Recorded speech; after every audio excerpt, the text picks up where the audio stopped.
હિન્દુ ધર્મમાં દર વર્ષે ભાદ્રપદ મહિનાના શુક્લ પક્ષની ચતુર્થી તિથિએ ગણેશ ઉત્સવ ખૂબ જ ઉત્સાહ સાથે ઉજવવામાં આવે છે. આ તહેવાર અનંત ચતુર્દશી સુધી ચાલુ રહે છે. શનિવાર 7 સપ્ટેમ્બર 2024 થી મંગળવાર 17 સપ્ટેમ્બર 2024 સુધી 10 દિવસ ચાલનારા ઉત્સવમાં ભગવાન ગણેશની મૂર્તિની સ્થાપનાથી લઈને વિસર્જન સુધીની પરંપરા છે. આ ગણેશ ઉત્સવ દરમિયાન તારીખ, શુભ સમય, મૂર્તિ સ્થાપનનો સમય, વિસર્જનની તારીખ અને મૂર્તિ સ્થાપન માટેના સાચા નિયમો જાણવું ખૂબ જ મહત્વપૂર્ણ છે. આ દિવસે ભગવાન ગણેશની પૂજા કરવાથી બુદ્ધિમાં વધારો થાય છે. ગણેશ ચતુર્થીના દિવસે ભગવાન ગણેશ પાસે સુખ સમૃદ્ધિ માંગવામાં આવે છે. ગણેશ ચતુર્થી તિથિ અને શુભ સમય.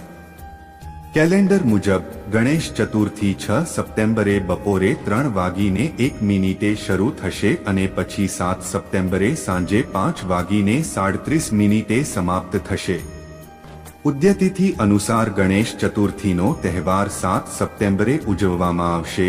ગણેશ મૂર્તિની સ્થાપના માટેનો શુભ સમય ઉદ્યતિથિ અનુસાર ગણેશ ચતુર્થીના દિવસે એટલે કે 7 સપ્ટેમ્બરે ભગવાન ગણેશની મૂર્તિની સ્થાપના કરવામાં આવશે. કેલેન્ડર મુજબ મૂર્તિની સ્થાપનાનો શુભ સમય સવારે 11:04 થી બપોરે 1:34 સુધીનો રહેશે.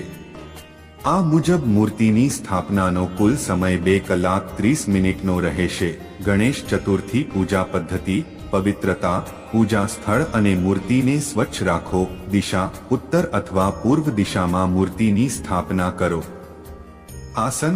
મૂર્તિને સ્વચ્છ આસન પર સ્થાપિત કરો. સ્નાન. મૂર્તિને ગંગાજળથી સ્નાન કરાવો. કપડાં. મૂર્તિને સ્વચ્છ અને નવા વસ્ત્રો પહેરાવો. શણગાર. મૂર્તિને સિંદૂર, રોલી, ચંદન વગેરેથી શણગારો. અર્ચના. મૂર્તિની પૂજા માટે ધૂપ, દીપ, નૈવેદ્ય વગેરે ચઢાવો. મંત્ર જાપ. ગણેશ મંત્રનો જાપ કરો. વિસર્જન. ગણેશ ચતુર્થીના છેલ્લા દિવસે વિધિ પ્રમાણે મૂર્તિનું વિસર્જન કરો. વિસર્જન પહેલા ભૂલથી પણ મૂર્તિને તેની જગ્યાએથી હટાવવી જોઈએ નહીં. ગણેશ મૂર્તિની સ્થાપના માટેના નિયમો. ગણેશ ઉત્સવ દરમિયાન દરરોજ સવાર સાંજ ભગવાન ગણેશની મૂર્તિની સામે દીવો પ્રગટાવો અને પૂજા કરો.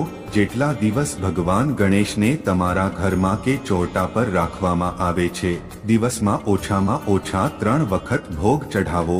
જો તમે તમારા ઘરમાં ગણપતિ બાપ્પાની સ્થાપના કરો છો તો સાત્વિક ભોજન ખાઓ. ગણેશ ચતુર્થીના દિવસે પૂજા અને ઉપવાસ કરો. ભગવાન ગણેશને મોદક અવશ્ય અર્પણ કરો. ભગવાન ગણેશની મૂર્તિને યોગ્ય દિશામાં મુખ રાખીને સ્થાપિત કરો અને દરરોજ ગંગા જળથી સ્થળને શુદ્ધ કરો. ભગવાન ગણેશની પૂજા કરતી વખતે સ્વચ્છતા અને શુદ્ધતાનું વિશેષ ધ્યાન રાખો. ભગવાન ગણેશને તમામ પ્રકારના વિઘ્નો દૂર કરનાર માનવામાં આવે છે. આ દિવસે તેમની પૂજા કરવાથી તમામ અવરોધો દૂર થાય છે અને વ્યક્તિને જીવનમાં સફળતા મળે છે. નવા કાર્યોની શરૂઆત કરવા માટે ગણેશ ચતુર્થી શુભ માનવામાં આવે છે. ભગવાન ગણેશને જ્ઞાન અને બુદ્ધિના દેવતા માનવામાં આવે છે. આ દિવસે તેમની પૂજા કરવાથી બુદ્ધિ વધે છે. ગણેશ ચતુર્થીના દિવસે ભગવાન ગણેશ પાસે સુખ સમૃદ્ધિ માંગવામાં આવે છે. આ તહેવાર લોકોને એક સાથે લાવે છે અને સામાજિક એકતાને પ્રોત્સાહન આપે છે.